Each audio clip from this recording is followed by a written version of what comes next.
Namaku Arka Prasetya.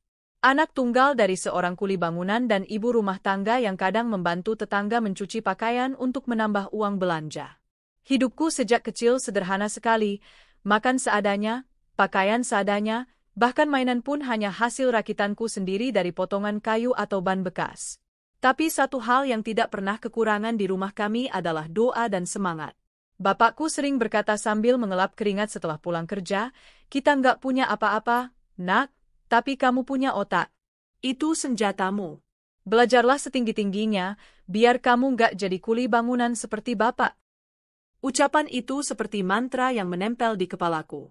Aku tumbuh dengan keyakinan bahwa pendidikan adalah satu-satunya jalan keluar dari kemiskinan. Aku bersekolah di SMA negeri di pinggiran kota. Setiap hari aku berangkat dengan sepeda tua yang sering rantainya lepas di tengah jalan. Tapi aku tak pernah malu, karena aku tahu aku sedang berjuang untuk masa depan. Dan di sanalah, di tahun terakhir SMA, aku pertama kali melihatnya. Namanya Hana. Rambut hitamnya selalu diikat kuda, matanya jernih seperti embun pagi. Senyumnya, jangan tanya. Sekali dia tersenyum, seolah seluruh halaman sekolah berubah jadi taman berbunga. Dia bukan tipe gadis yang suka menonjolkan diri, tapi entah kenapa semua orang tahu kalau dia pintar, baik, dan rendah hati. Dia anak seorang pegawai bank, kehidupannya lebih baik dariku, tapi tidak terlihat sombong sama sekali. Awalnya aku hanya mengaguminya dari jauh. Bagaimana tidak? Aku hanyalah anak kuli bangunan, sementara dia, meski bukan anak orang kaya raya, setidaknya hidupnya jauh lebih mapan dariku. Tapi takdir punya caranya sendiri. Kami bertemu lebih dekat ketika guru matematika menunjuk kami untuk menjadi pasangan kerja kelompok. Sejak hari itu, kami sering bertukar buku catatan, belajar bersama, bahkan kadang makan di kantin bareng. Obrolan kami mengalir begitu saja. Dari pelajaran sekolah, mimpi masa depan, sampai hal-hal kecil seperti makanan kesukaan. Aku ingat betul, suatu siang, sambil makan bakso di kantin, dia berkata, "Arka, kamu mau kuliah di mana?" Aku mengangkat bahu, "Kalau bisa sih di universitas negeri, tapi, lihat nanti, tergantung uang." Dia menatapku lama, lalu tersenyum, "Kamu pintar, Ar. Jangan pikirin soal uang. Ada beasiswa. Aku yakin kamu bisa." Kalimat itu seperti percikan api yang menyalakan semangatku.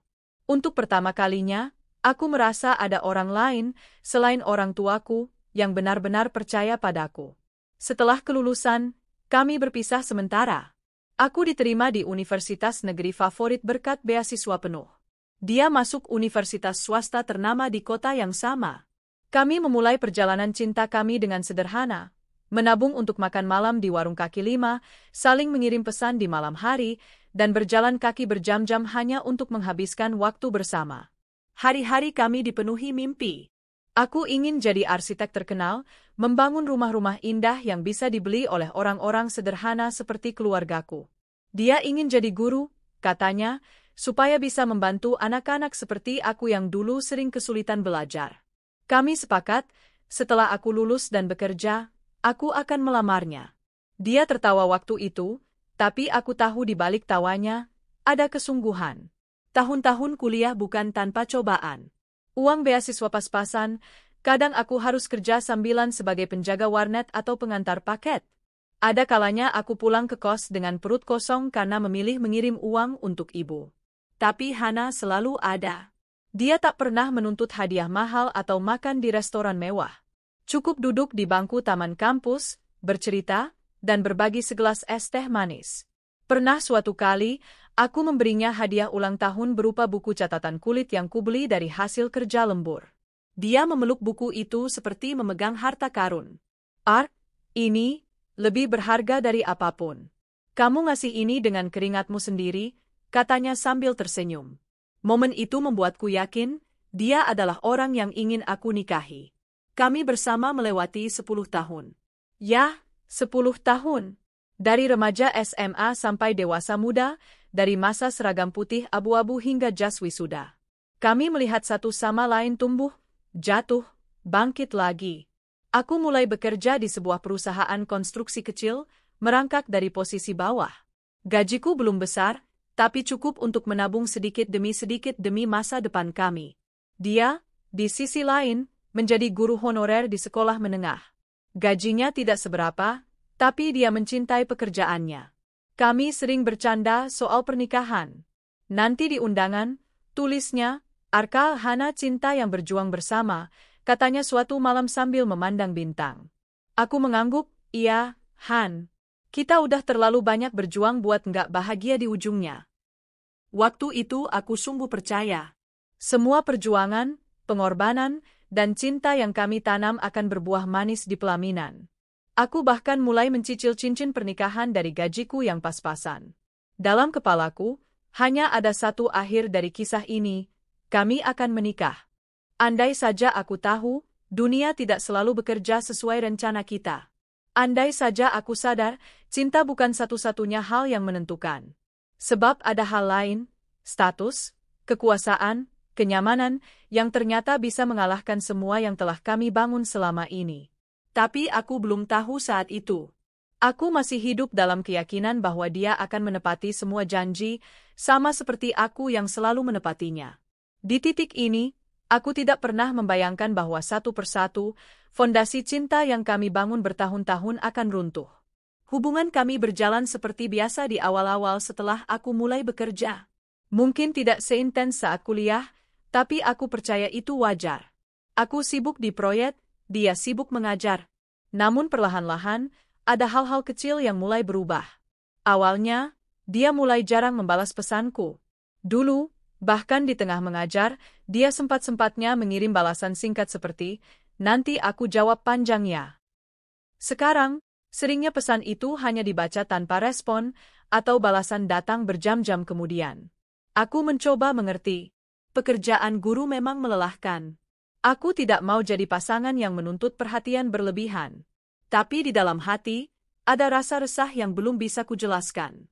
Suatu sore, aku mengajaknya bertemu di kafe kecil langganan kami. Biasanya dia datang tepat waktu. Kali ini, aku menunggu hampir 1 jam. Saat akhirnya datang, napasnya sedikit terengah, wajahnya terlihat lelah tapi bukan lelah yang biasa kulihat. Aku habis ketemu teman SMA, katanya sambil meletakkan tas. Lama nggak ketemu, jadi banyak ngobrol. Aku hanya mengangguk. Aku bukan tipe orang yang mudah curiga. Tapi ada nada dalam suaranya yang berbeda, entah bagaimana, seperti dia sedang menutupi sesuatu atau memilih kata-kata dengan hati-hati. Malam itu, aku pulang dengan perasaan aneh. Seperti ada sesuatu yang menggantung di udara, tak terlihat tapi bisa kurasakan beratnya. Hari-hari berikutnya, teman SMA, itu sering sekali disebut. Awalnya hanya sepintas, lalu mulai muncul di cerita-ceritanya. Namanya Raka. Aku ingat dia pernah menyebut, dia dulu anak OSIS, anaknya lucu, dan sekarang kerjanya di perusahaan militer milik keluarganya. Aku mencoba tertawa mendengarnya, tapi di dalam hati ada rasa tak nyaman. Sebagai anak kuli bangunan yang berhasil kuliah karena beasiswa, aku sudah terbiasa dengan perasaan minder di hadapan orang yang hidupnya jauh lebih mapan. Tapi kali ini, berbeda. Raka bukan sekadar mapan. Dia anak seorang jenderal berpangkat tinggi, keluarganya punya koneksi, kekuasaan, dan kekayaan yang mungkin tidak akan pernah kukejar seumur hidup. Aku tahu, dibandingkan itu semua, aku hanyalah seseorang yang sedang berusaha bertahan hidup. Suatu malam, aku memberanikan diri bertanya, Hana, kamu sering banget cerita soal Raka belakangan ini. Emang kalian seakrab itu? Ya. Dia terdiam sejenak, lalu tersenyum samar. Ah, enggak kok. Cuma nostalgia aja. Dulu kita sering main bareng waktu SMA, jadi ya, lucu aja kalau ingat masa-masa itu. Aku ingin percaya. Aku mencoba percaya. 10 tahun bersama membuatku yakin bahwa dia tidak akan mengkhianati kepercayaan yang sudah kami bangun. Tapi perasaan tidak nyaman itu tidak hilang, malah semakin menebal seperti kabut. Perubahan lainnya mulai muncul. Dulu, setiap ada hari libur, dia yang selalu mengajakku bertemu. Sekarang, dia sering bilang sibuk, atau ada urusan mendadak. Anehnya, urusan itu hampir selalu tidak jelas. Ada acara keluarga, atau teman ngajak ketemu, udah janji dari lama. Aku mencoba mengalihkan pikiranku dengan bekerja lebih keras. Aku pikir, mungkin masalahnya ada padaku yang belum cukup mapan. Jadi aku mengambil proyek tambahan, lembur, dan jarang pulang tepat waktu. Uang tabunganku mulai bertambah, dan aku berharap, saat nanti melamarnya dengan cincin yang sudah kucicil, semua keraguan ini akan sirna. Lalu, datanglah hari itu. Hari yang membuat perasaanku jatuh di titik terendah. Aku sedang mengerjakan gambar rancangan di kantor ketika ponselku bergetar. Sebuah pesan masuk dari temanku, Dimas. Isinya hanya sebuah foto. Hana sedang duduk di sebuah restoran mewah, mengenakan gaun biru yang cantik sekali. Di depannya duduk seorang pria. Aku tak pernah bertemu langsung dengannya, tapi aku tahu dari cerita-ceritanya, itu Raka. Di bawah foto itu, Dimas menulis, "Nggak mau bikin kamu sakit hati, tapi kayaknya kamu perlu tahu." Dadaku terasa sesak. Jantungku berdegup terlalu cepat, seakan ingin memecahkan tulang rusukku. Aku menatap foto itu lama, mencoba mencari alasan logis. Mungkin itu acara reuni kecil? Mungkin kebetulan bertemu? Tapi wajah mereka di foto itu tidak terlihat seperti dua orang yang hanya bertemu untuk bernostalgia. Ada senyum yang berbeda, ada tatapan yang terlalu lama untuk sekadar teman lama. Malam itu, aku menelepon Hana. Suaranya terdengar biasa saja. "Kamu lagi di mana?" tanyaku pelan. "Oh, aku, di rumah," jawabnya. Aku menutup mata. Kebohongan itu menusuk lebih dalam daripada yang kuduga. "Kamu nggak mau cerita yang sebenarnya?" Dia terdiam cukup lama, lalu berkata, "Arka, aku capek. Bisa kita bahas ini besok aja?" Aku ingin marah, ingin memaksanya bicara saat itu juga. Tapi suaraku hanya keluar dalam bisikan, "Iya, besok." Besoknya, kami bertemu di taman kota. Tempat yang sama di mana dulu aku menyatakan cinta padanya 10 tahun lalu.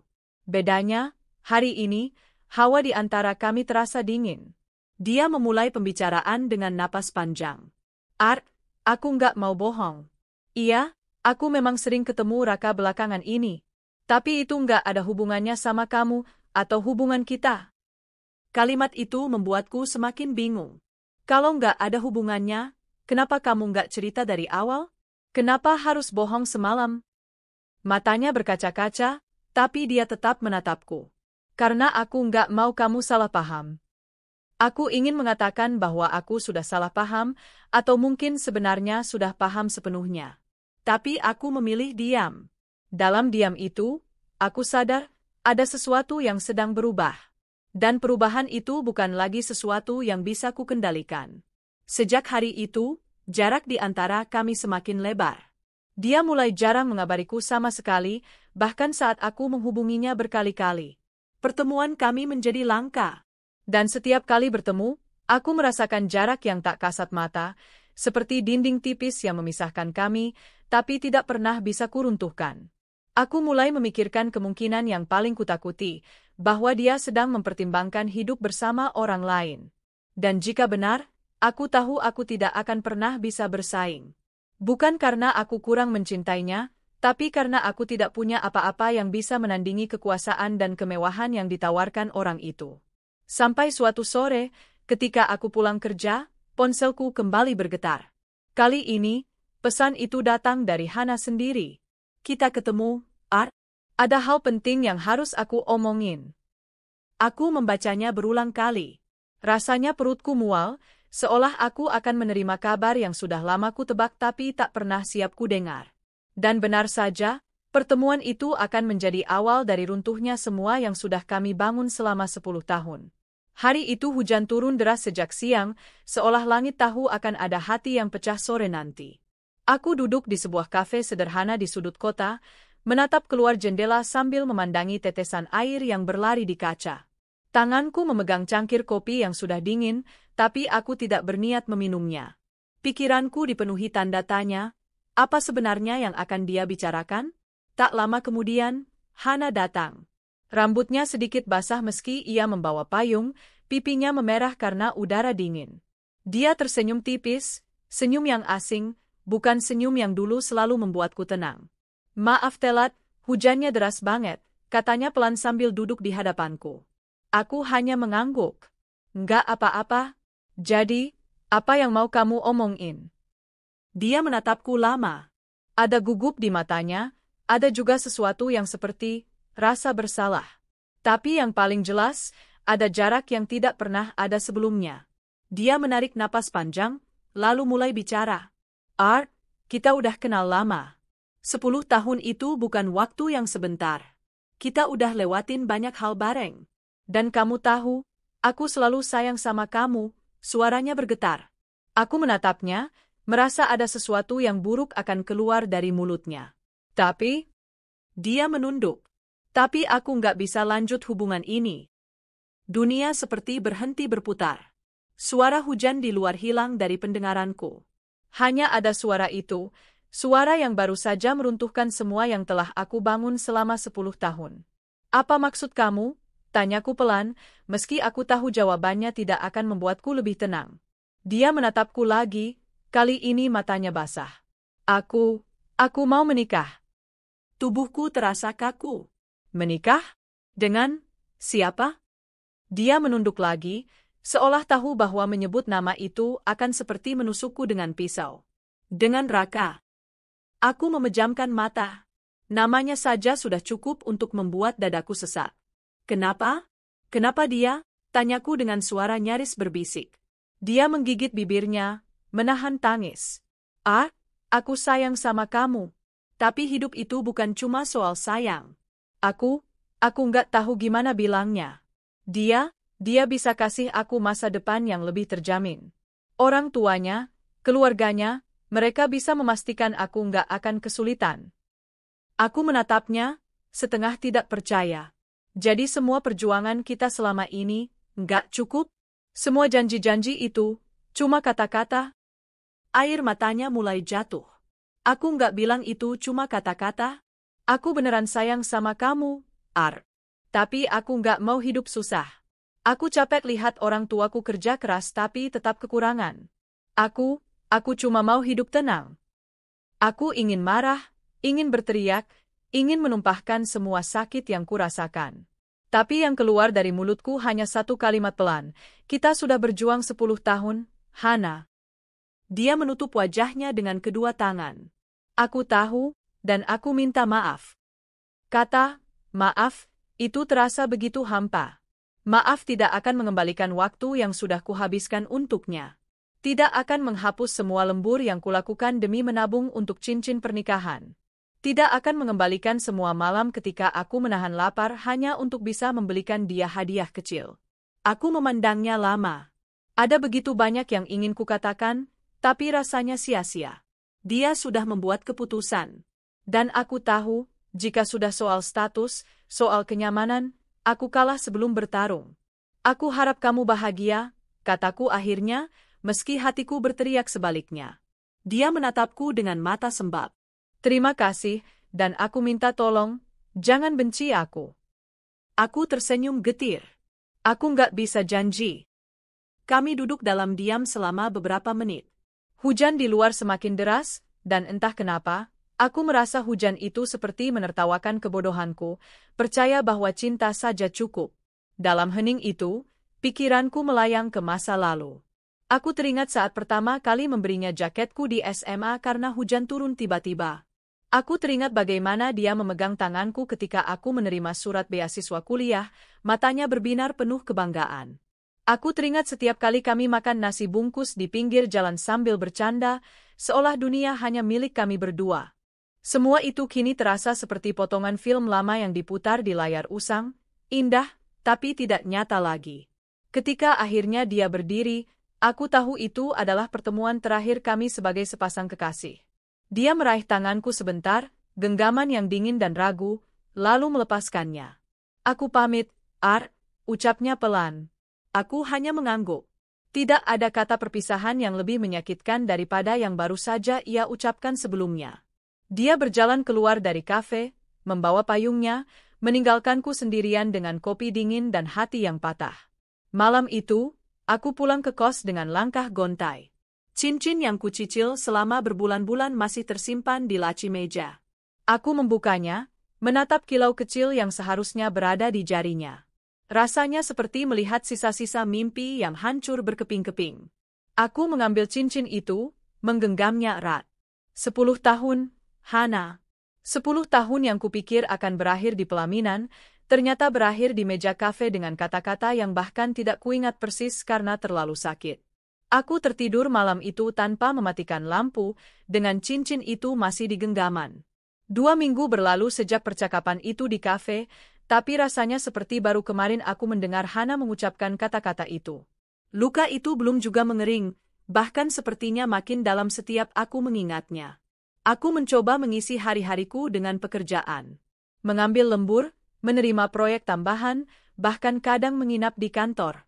Semua itu kulakukan bukan karena ingin mengejar uang semata, tapi lebih untuk menghindari pulang ke kamar kos yang sunyi dan mengingat semua kenangan bersamanya. Namun malam selalu punya cara untuk memanggil kembali rasa sakit.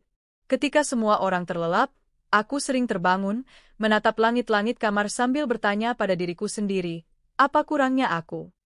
Pertanyaan itu tidak pernah terjawab. Suatu sore, saat aku baru saja pulang dari proyek pembangunan gedung di pinggiran kota, aku melihat sebuah amplop putih di bawah pintu kosku. Tidak ada pengirim di bagian luar, hanya namaku yang ditulis dengan huruf tegak rapi. Aku membukanya perlahan, dan di dalamnya, sebuah kartu undangan pernikahan. Tanganku langsung bergetar. Aku sudah tahu bahkan sebelum membacanya, siapa nama yang akan tertera di sana. Tapi tetap saja, melihatnya dengan mata kepala sendiri seperti menerima pukulan telak ke dada. Dengan hormat, kami mengundang Bapak, Ibu, Saudara I untuk hadir dalam acara pernikahan kami. Hana Rahmawati Araka Adiputra. Hari, Minggu, 14 Agustus 2020. Tempat, Ballroom Hotel Nirwana, pukul 19 waktu Indonesia Barat. Huruf-huruf itu seakan bergerak, kabur oleh genangan air di mataku. Aku memejamkan mata, berharap ketika membukanya, undangan itu akan menghilang. Tapi tidak, kertas itu masih ada, dingin di tanganku, menyampaikan kenyataan yang sudah final. Aku duduk di tepi ranjang, memandangi undangan itu lama. Ada foto mereka di bagian depan, tersenyum bahagia dengan busana prewedding yang mewah. Hana mengenakan gaun putih sederhana tapi elegan, sementara Raka berdiri di sampingnya dengan setelan jas hitam. Mereka terlihat serasi, terlalu serasi, sampai membuatku ingin merobek foto itu. Tapi aku tidak melakukannya. Aku hanya menaruh undangan itu di meja, membiarkannya di sana seperti duri yang terus menusuk mataku setiap kali aku melihatnya. Malam itu, aku menolak beberapa panggilan dari Dimas, sahabatku. Tapi dia tetap menghubungi lewat pesan. Dimas, Art, kamu udah dapat undangannya, kan? Aku, udah. Dimas, lo mau datang? Aku, belum tahu. Dimas, kalau mau, gue temenin. Aku tidak langsung membalas. Bagaimana aku bisa memutuskan? Datang berarti melihatnya bahagia bersama orang lain, mengucapkan selamat dengan senyum palsu.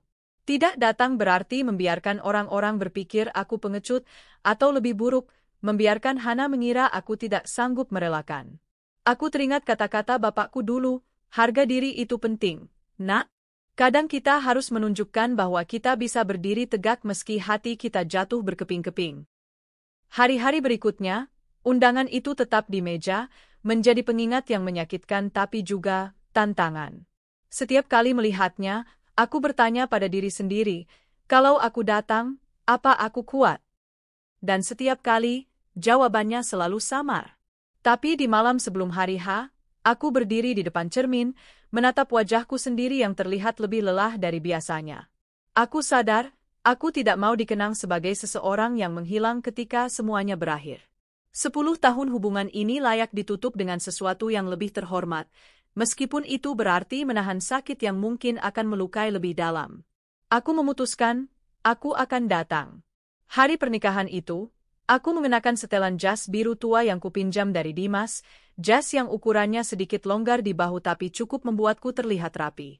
Aku berangkat sendirian, meski Dimas sudah menawari untuk menemani. Entah kenapa, aku merasa ini adalah perjalanan yang harus kutempuh sendiri. Perjalanan menuju hotel terasa panjang. Setiap lampu merah, setiap suara musik di radio, seperti menyusun ulang potongan kenangan bersamanya. Aku mengingat semua janji yang pernah kami ucapkan, semua rencana yang kami buat. Dan sekarang, aku akan melihatnya melangkah ke pelaminan dengan orang lain. Hotel Nirwana berdiri megah di tengah kota, dengan lampu-lampu kristal yang berkilau bahkan dari kejauhan. Aku berjalan melewati pintu utama, dan langsung disambut aroma bunga segar yang memenuhi udara. Lorong menuju ballroom dihiasi foto-foto prewedding mereka, setiap foto seperti paku yang menancap di dadaku. Ketika tiba di meja penerima tamu, seorang wanita muda menyapaku dengan ramah. "Selamat malam, Bapak. Atas nama siapa?" "Saya, Arka," jawabku pelan. Dia mencatat namaku di buku tamu, lalu memberiku souvenir, sebuah kotak kecil berisi cangkir keramik dengan nama Hana Raka terukir di atasnya. Aku menggenggam kotak itu erat, menahan napas, lalu melangkah masuk. Ballroom itu gemerlap. Lampu gantung kristal memantulkan cahaya ke seluruh ruangan. Musik lembut mengalun dari panggung kecil di sudut. Para tamu berdandan mewah, tertawa, saling menyapa. Di ujung ruangan, berdiri pelaminan megah dengan bunga putih menjuntai dari atas. Dan di sana, Hana, gaun pengantinnya panjang menjuntai, sederhana tapi memukau. Wajahnya dipoles riasan tipis yang membuatnya tampak seperti versi paling indah dari dirinya. Di sampingnya, Raka berdiri tegap dengan senyum percaya diri, mengenakan jas putih. Mataku bertemu matanya hanya sebentar. Ada sesuatu di sana, mungkin rasa kaget, mungkin sekadar formalitas, lalu dia kembali tersenyum pada tamu berikutnya. Aku berdiri dalam antrean panjang menuju pelaminan. Setiap langkah terasa berat, seakan sepatu ini terbuat dari timah. Di depanku, beberapa tamu mengucapkan selamat sambil bercanda, tertawa, memberi doa. Aku tahu, giliran itu akan tiba padaku sebentar lagi. Dan ketika akhirnya aku berdiri tepat di hadapan mereka, waktu seolah melambat. Aku memaksa bibirku tersenyum, meski bagian dalam diriku berteriak.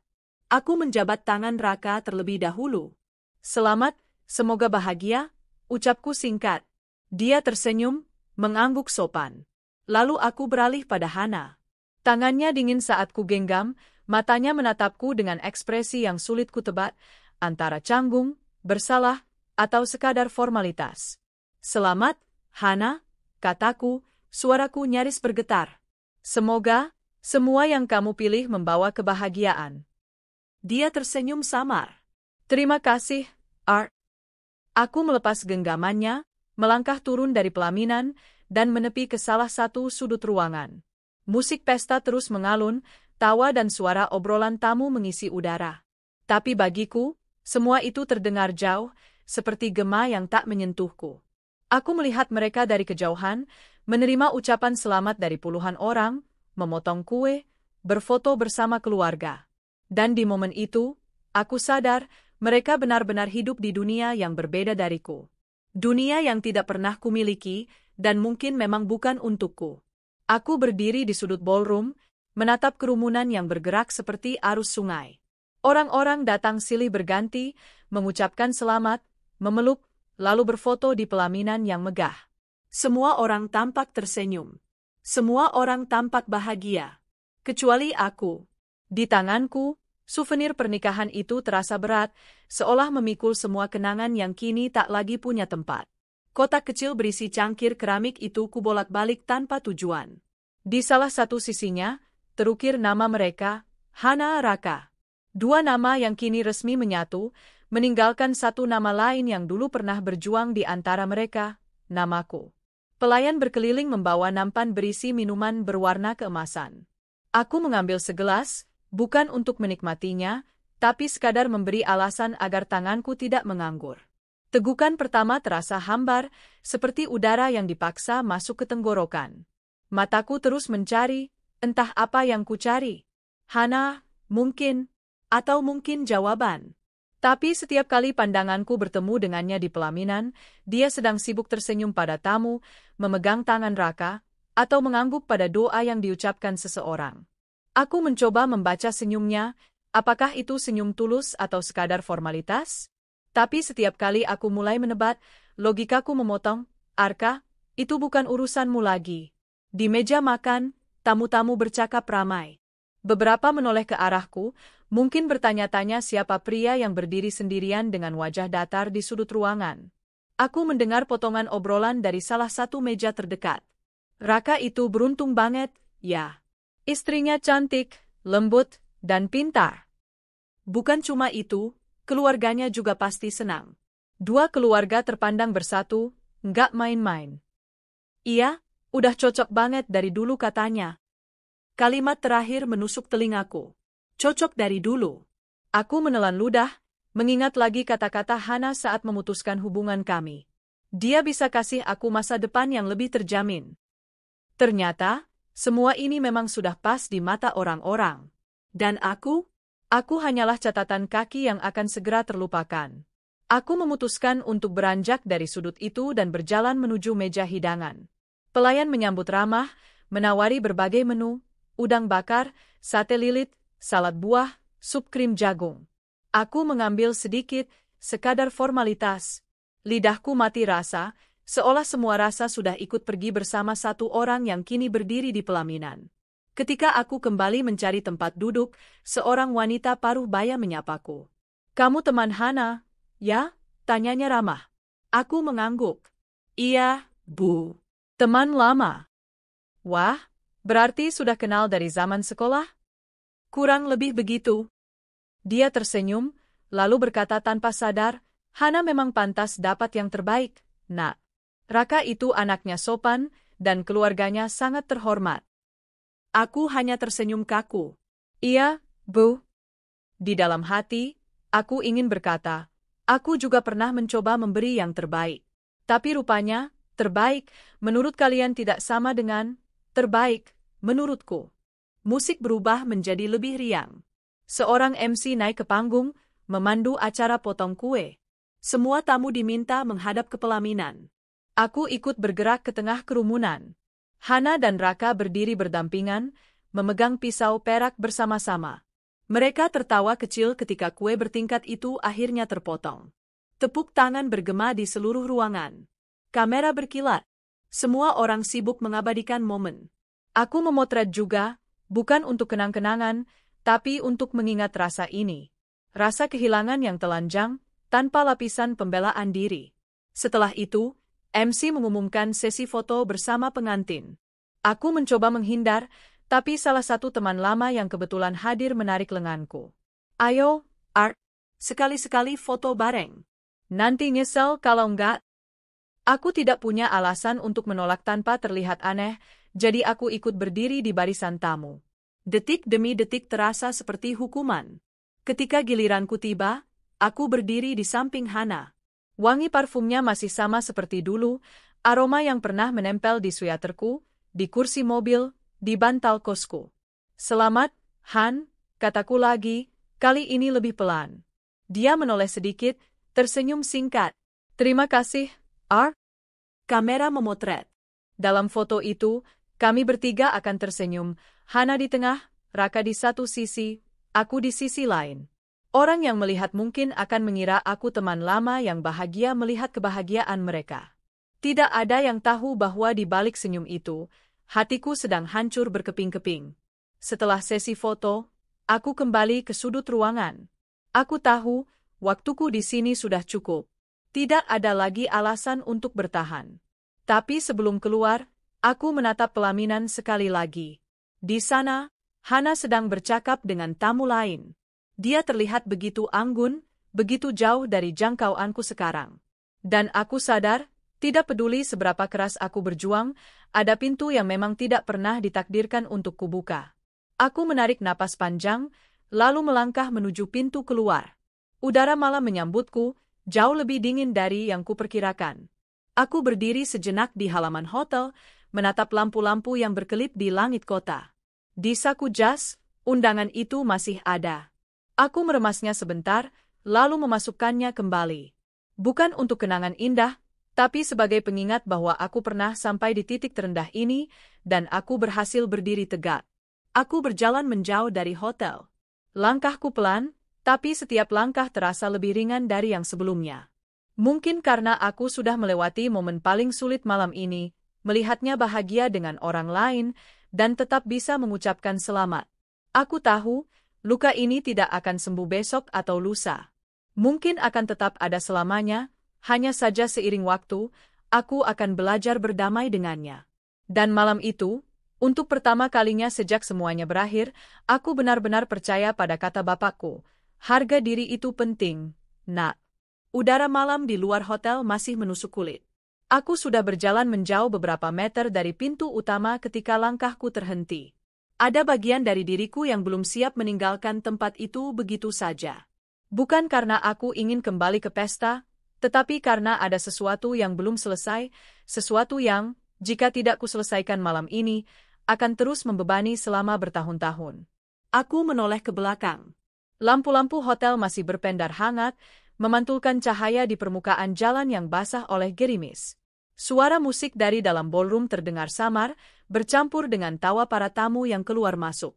Entah apa yang mendorongku, tapi aku memutar tubuh, melangkah kembali. Mungkin ini gila, tapi aku merasa harus bicara dengannya, sekali lagi, tanpa penonton, tanpa kamera, tanpa topeng formalitas. Saat aku memasuki lobi hotel, kulihat Hana berdiri sendirian di dekat meja resepsionis, memegang ujung gaunnya agar tidak menginjak ujung kain. Wajahnya menoleh ke arah pintu, seolah menunggu seseorang. Beberapa tamu berjalan melewati kami, tapi mereka terlalu sibuk dengan urusan masing-masing untuk memperhatikan. Matanya melebar sedikit saat melihatku kembali. Arka? Suaranya pelan, setengah bingung. Kamu belum pulang? Aku menggeleng. Belum. Aku cuma mau bicara sebentar. Kalau kamu nggak keberatan. Dia terlihat ragu. Sesaat dia menoleh ke arah ballroom, lalu kembali menatapku.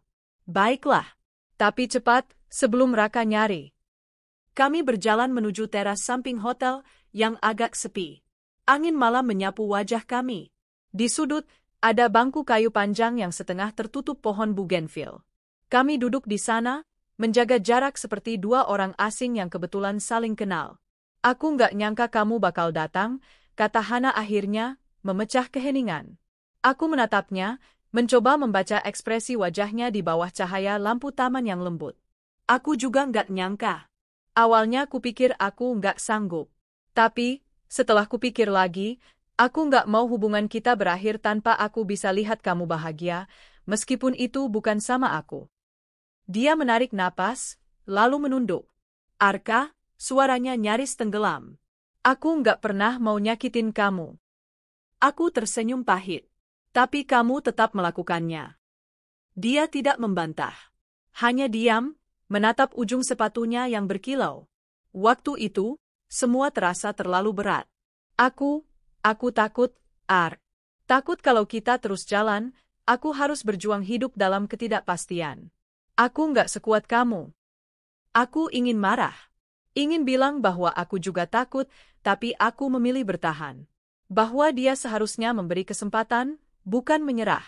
Tapi di sisi lain, aku sadar, keputusan itu sudah diambil. Tidak ada gunanya membedah luka hanya untuk melihat darahnya mengalir lagi. Kamu tahu nggak, kataku pelan, aku pernah membayangkan hari ini. Bukan di hotel mewah kayak gini, bukan dengan ribuan tamu. Aku membayangkan kita menikah sederhana, di halaman rumah, dengan lampu-lampu bohlam kecil yang digantung di atas meja makan. Aku bahkan udah nyiapin lagu apa yang mau kita nyanyiin berdua. Dia mengangkat wajahnya, menatapku. Matanya berkaca-kaca. Aku tahu. Dan itu, selalu jadi salah satu mimpi terindahku juga. Kalau begitu, kenapa? Tanyaku, dan kali ini suaraku retak. Kenapa kamu nggak mau berjuang sama aku? Dia menutup mata sebentar, lalu berkata, karena aku nggak mau lihat kamu hancur kalau nanti gagal.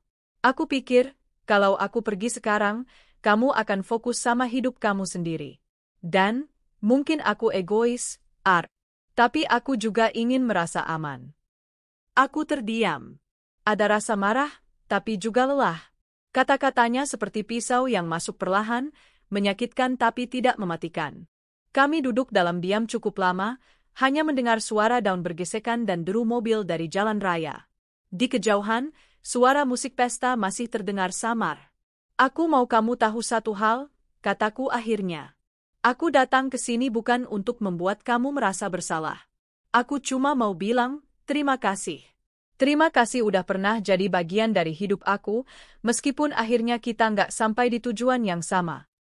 Air mata Hana jatuh, mengalir di pipinya yang pucat. Dan aku, minta maaf, untuk semuanya.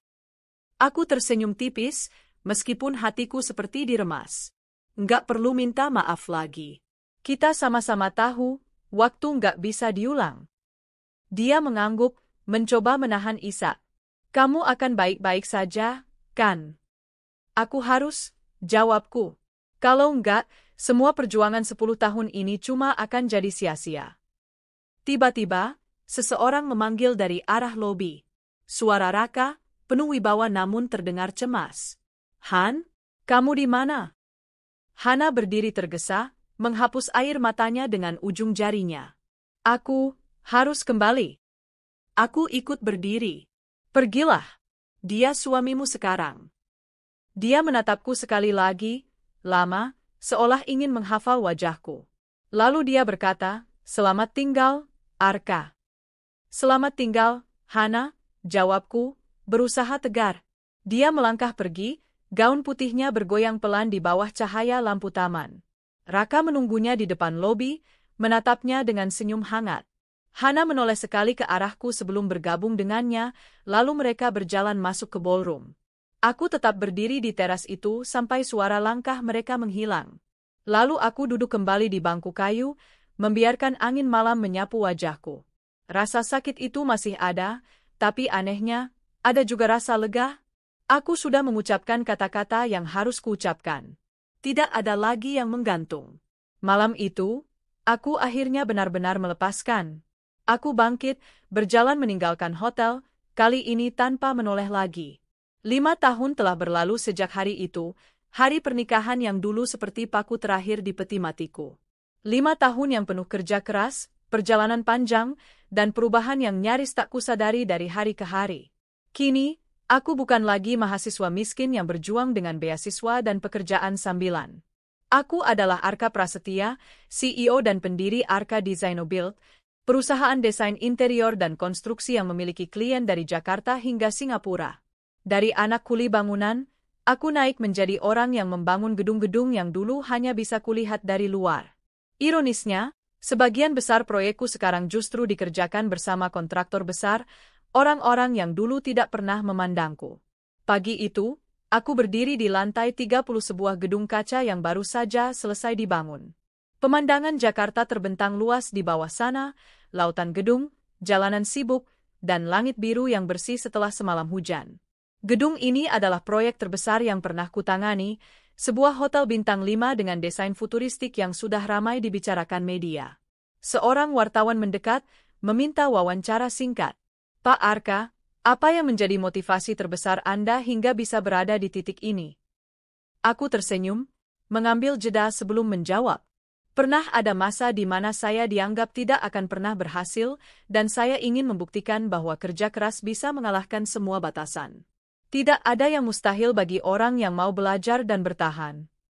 Kata-kata itu terdengar formal di depan kamera, tapi di dalam kepalaku, ada kalimat yang lebih pribadi, dan ini juga untukmu, Hana, terima kasih sudah mengajarkan aku arti kehilangan. Malamnya, perusahaan mengadakan gala dinner untuk merayakan peresmian hotel itu. Ruangan ballroom dipenuhi orang-orang penting, pebisnis, arsitek ternama, bahkan beberapa pejabat tinggi. Lampu kristal bergemerlap di langit-langit, denting gelas berpadu dengan musik lembut yang dimainkan live band. Aku mengenakan setelan jas hitam yang dijahit khusus, dasi biru tua, dan jam tangan yang dulu hanya bisa kulihat di etalase mal. Saat berjalan ke panggung untuk memberi sambutan, aku melihat begitu banyak mata memandang, bukan lagi dengan meremehkan, tapi dengan hormat. Lalu sesuatu yang tidak pernah kuduga terjadi. Di antara kerumunan tamu, aku melihat wajah yang sangat kukenal. Wajah yang dulu selalu kutatap dengan penuh cinta, lalu kutinggalkan di altar kebahagiaannya bersama pria lain. Hana. Dia tampak berbeda. Masih cantik, tapi ada gurat lelah di wajahnya.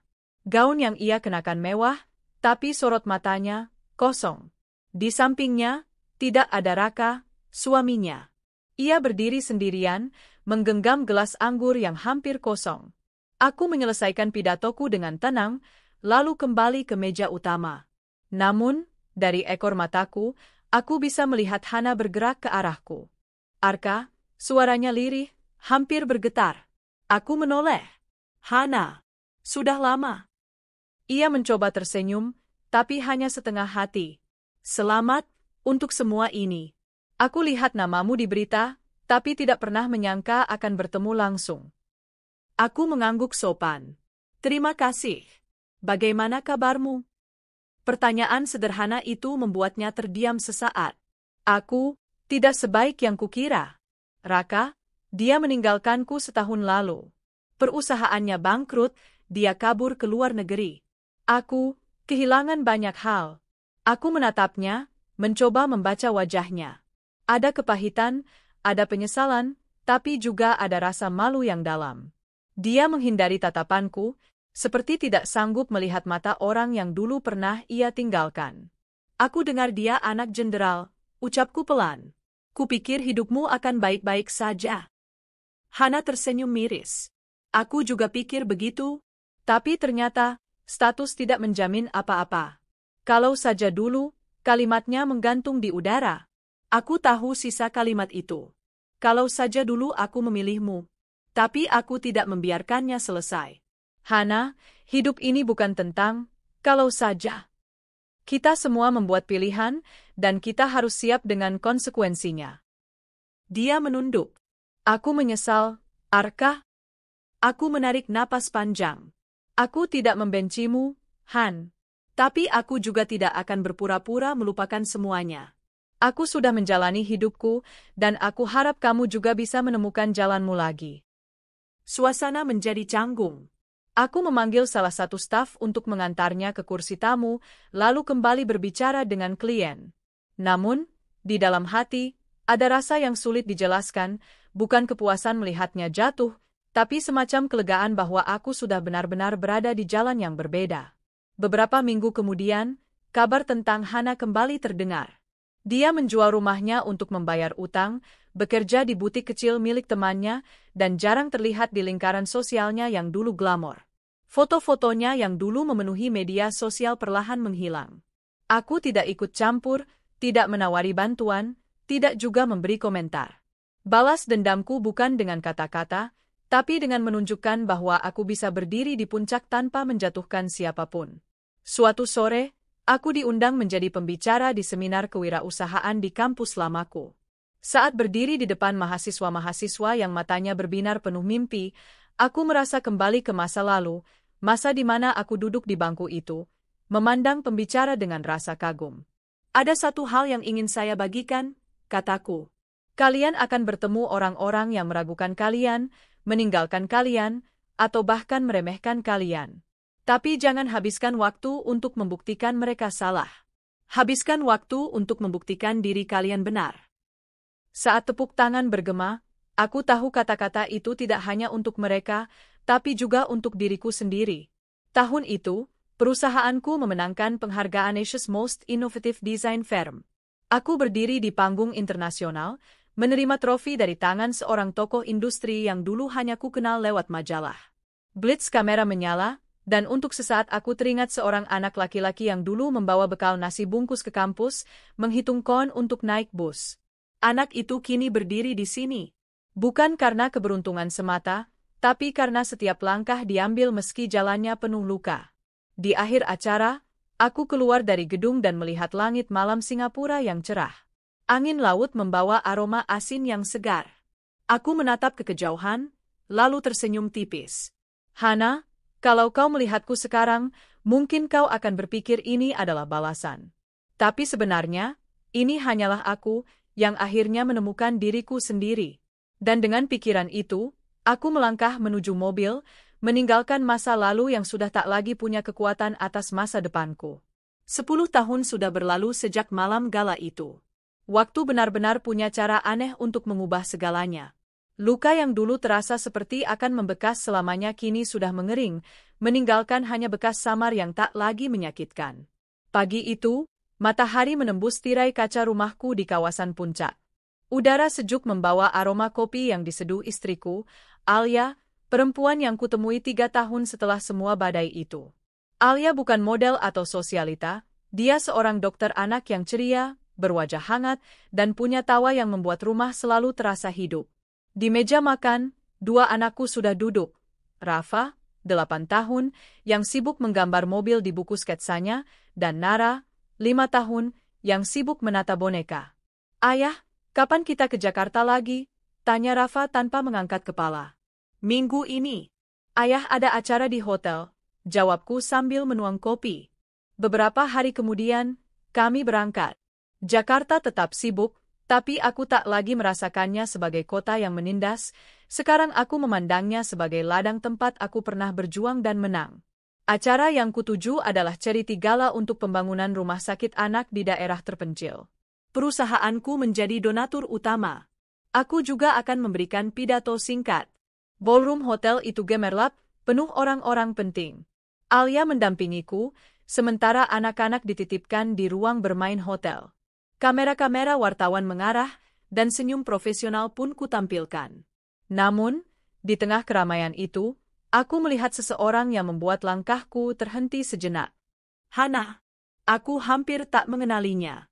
Rambutnya kini kusam dan diikat sederhana. Gaun yang ia kenakan lusuh, bukan busana mahal seperti dulu. Wajahnya tampak lebih tua dari usianya, dengan garis lelah yang jelas. Dia berdiri di dekat meja registrasi, bukan sebagai tamu, tapi sebagai salah satu petugas catering, membagikan gelas minuman kepada undangan. Saat mata kami bertemu, ia terdiam, lalu menunduk cepat.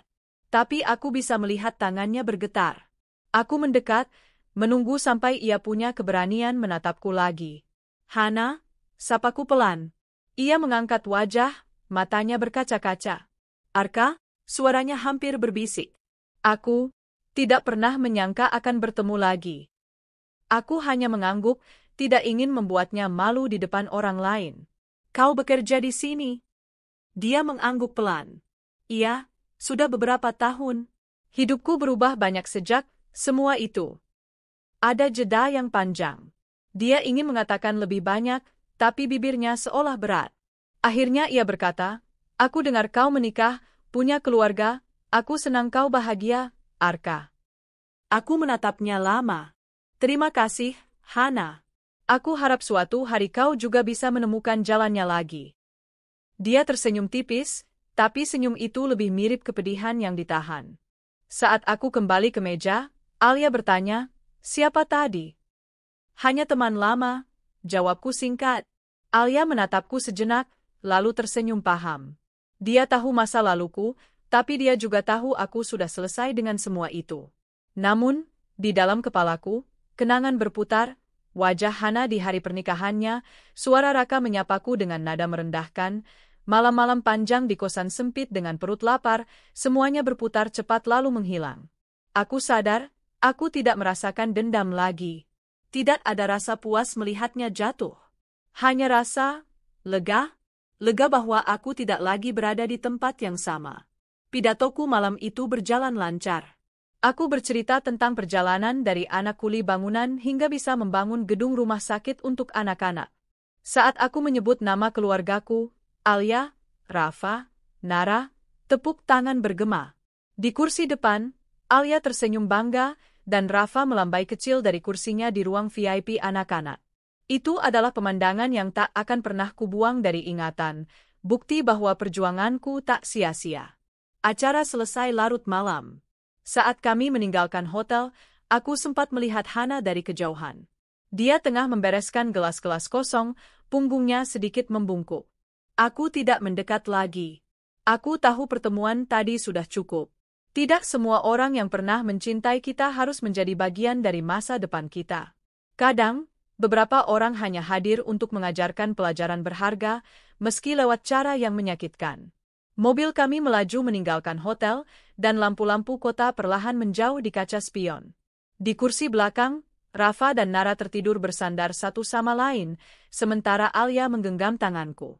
Aku menatap ke depan, pada jalan yang masih panjang. Masa lalu kini hanyalah bayangan di kejauhan, dan masa depan ada di genggaman. Dulu aku pikir kebahagiaan adalah memiliki dia selamanya. Ternyata aku salah. Kebahagiaan bukan tentang siapa yang menggenggam tanganmu, tapi tentang siapa yang tetap berada di sisimu ketika dunia menutup pintunya. Hana mengajarkanku rasa sakit, tapi dari rasa sakit itu aku belajar arti kekuatan. Dia meninggalkanku demi sesuatu yang gemerlap, dan aku sempat merasa dunia berhenti berputar. Tapi nyatanya, dunia tak pernah berhenti, aku yang harus memilih untuk berjalan. Hari ini, aku berdiri di puncak yang dulu hanya bisa kupandang dari jauh. Bukan karena ingin membalas dendam, tapi karena aku ingin membuktikan pada diriku sendiri bahwa aku bisa, bahkan ketika semua orang meremehkanku. Dan melihatnya tadi, jatuh bukanlah balas dendamku. Balas dendamku adalah berdiri tegak, tersenyum, dan melangkah pergi dengan hati yang damai. Aku sudah memaafkan. Aku sudah melepaskan. Dan yang terpenting, aku sudah bahagia.